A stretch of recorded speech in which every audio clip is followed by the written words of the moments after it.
really fun. But once we actually got to Amsterdam and got to Hoorn, we were able to get a really good feel for the city. I would say the most memorable thing in Amsterdam was going on the canal ride.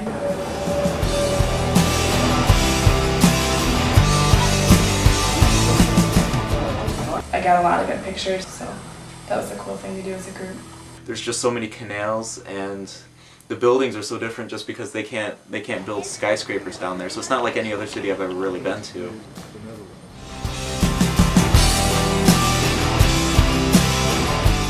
The food was an interesting experience in Amsterdam because it was the first part of the trip. We didn't really know how to hunt for good food and eat economically or anything. The fries and mayonnaise in a cone is a big thing there.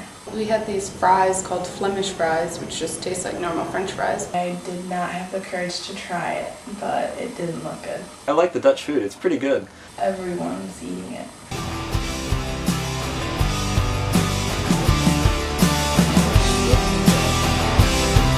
We did see Anne Frank's house, and that was a pretty sobering experience. It was really cool to read that book on this trip because it's so real. You've seen the street that she was on, you've been in the house that she was in, you know where the secret annex is, and I just think that's really cool that you can completely relate that to everything that you're learning.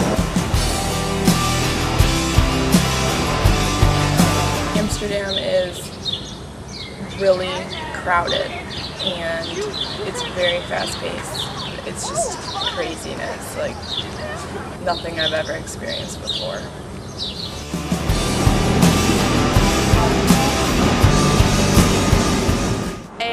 Nous allons après Monsieur Tanhormsel. Parlez-vous anglais? My favorite city was probably Paris because there was so much to do and it had the best selection of different kinds of museums. It's extremely impressive and I don't even know where to go. There's so much to look at.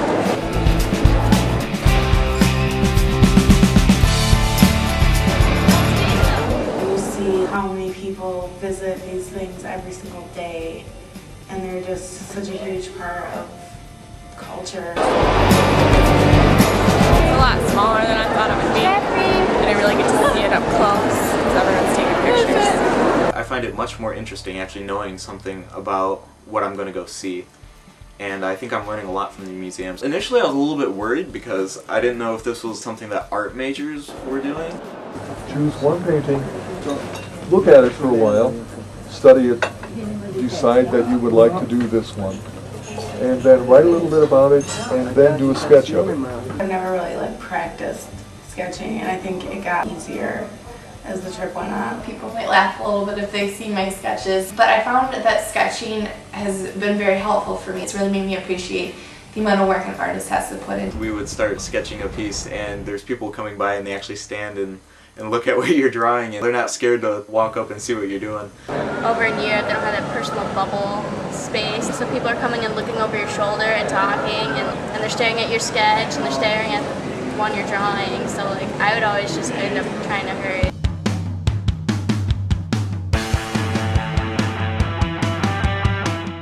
It doesn't matter how good of an artist you are. Not an artist at all. I'm not a very good artist, but I tried my best. As a disclaimer, I am really bad at sketching. I guess the takeaway lesson is that you don't have to be a good artist. This is not about artistry.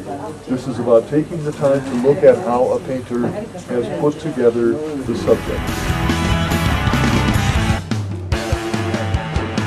Showing your rail pass to get back onto the platform and then catching any one of these trains to Paris. I like how fast the metros come. You don't have to wait very long if you miss one. It's really easy to get around, and that's a definite plus. We've had a pretty easy time going and seeing what we want to see and doing what we want to do, and kind of just figure things out and do things just by looking at the map real quick.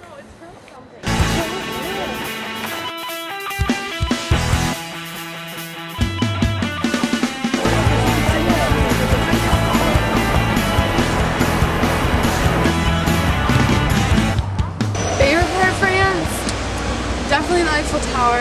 Not how I pictured it, but pretty fabulous. Walking up the Eiffel. How much did it cost? $3.50. As a student. you excited to get to the top? Yes, I make it.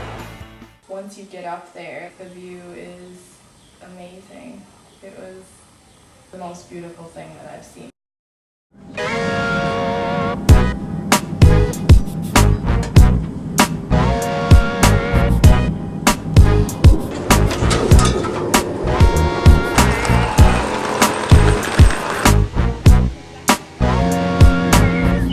Our day off in Lugano from class, a group of us decided to climb Monte San Salvatore.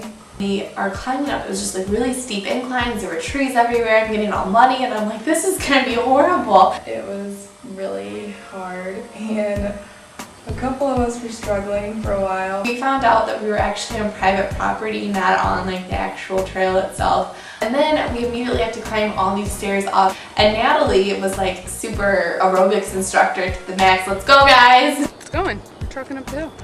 You know, go big or go home, right? Is it harder than you expected? Oh, for sure. But it's gonna be worth it. Yeah. Can't make it this far and not go all the way up. But we all made it up to the top at the end. What, last place? Getting up to the top was definitely worth it. A professor that's done this